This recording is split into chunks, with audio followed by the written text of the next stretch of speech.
Special guest of honor, Professor Carlo Rubia. Guests of honor, His Excellency Mr. N.A. Al-Nasir, Mr. Zhang Wei, Mr. Thomas Friedman, Excellencies, Vice Chancellor of the University, Dr. Leena Srivastav, Registrar Dr. Rajiv Seth, faculty, students, and their guests.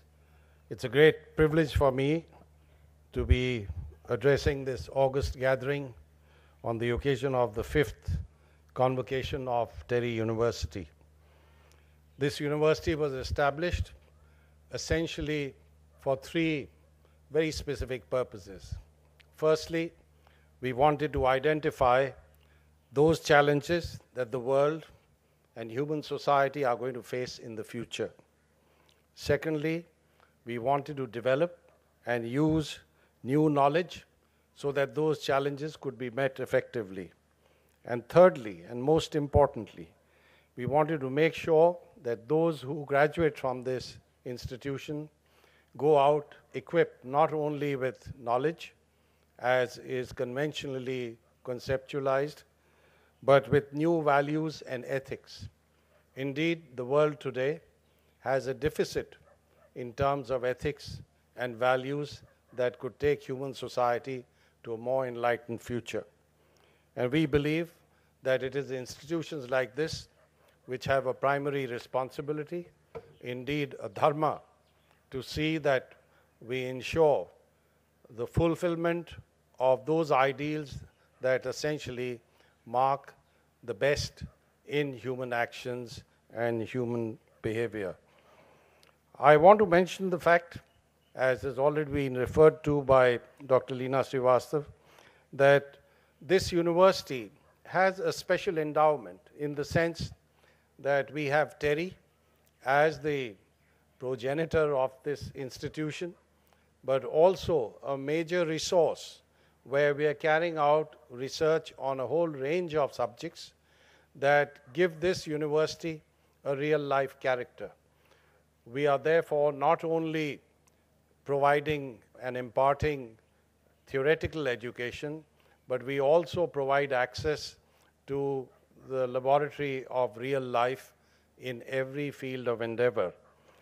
I am particularly happy that not only is this university a young university, but it is also fresh in terms of ideas and directions. And here let me compliment our faculty, which is always full of enthusiasm, full of new ideas, and willing to experiment.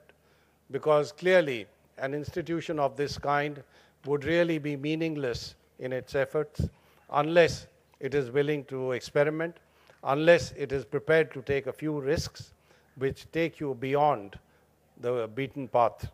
And I'm sure in the years ahead, not only would we be able to break fresh ground, but also be able to provide directions which may not be entirely acceptable and relevant today, but which will certainly establish their relevance in the future. The day has come when I believe a university like this must be driven by a vision, not only of what we are facing today, but a vision far beyond. And of course, that has to be rooted in the history of our society in every part of the world. I noticed that in the Vice Chancellor's address, she used the female gender in referring to students who pass out of this institution. And that's entirely pertinent because I'm happy to say that this institution has a majority of girls joining and graduating. And I know I'll make myself unpopular by mentioning this. They often do far better than the students who come from the other gender. So, but that's something to be very happy about. There has been a reference to the fact that we are sort of bursting at our seams, and that, I think, is a clear validation of the merit of what we are trying to do. The fact that this institution and the message that it spreads is required and is being demanded by a larger community than we had foreseen, clearly makes it essential for us to provide the infrastructure and to create facilities by which we can expand and move into activities that will only enrich what we are trying to do today. I want to assure you that with every single effort that we put in, we will try to live up to the expectations of society and certainly to the aspirations of the students and the faculty in this university. I would like to express a special word of welcome to our special guest of honor, Professor Carlo Rubbia, a Nobel laureate, a leader who has been very unconventional in his thinking, but totally fearless and frank in expressing his views, which attract a great deal of attention worldwide.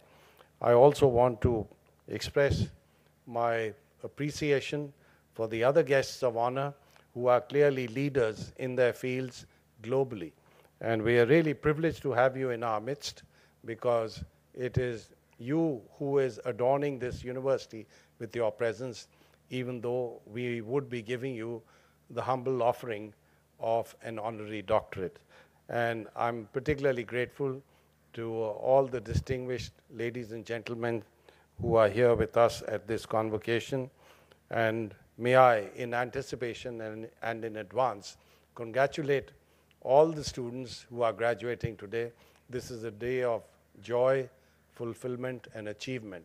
And I think it's only the first step in a career that I hope will not only light up the world, but will also shine a little bit of the glory that you achieve on this institution, of which we are going to be very proud to have you as alumni.